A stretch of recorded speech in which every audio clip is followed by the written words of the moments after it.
कोहाट में police van पर हमले में डीएसपी समेत 5 अहलकार शहीद और मुताद्दिद जख्मी हो गए।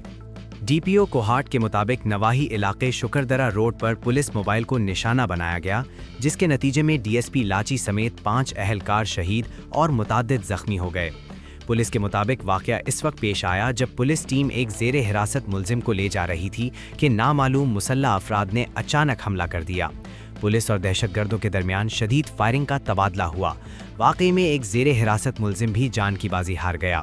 शोहदा में इंस्पेक्टर अनारगल खान, एक गनमैन, रीडर और ड्राइवर शामिल हैं।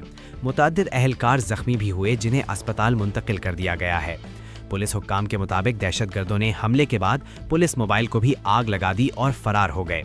फायरिंग के बाद इलाके में खौफ व हरास फैल गया और सिक्योरिटी हाई अलर्ट कर दी गई।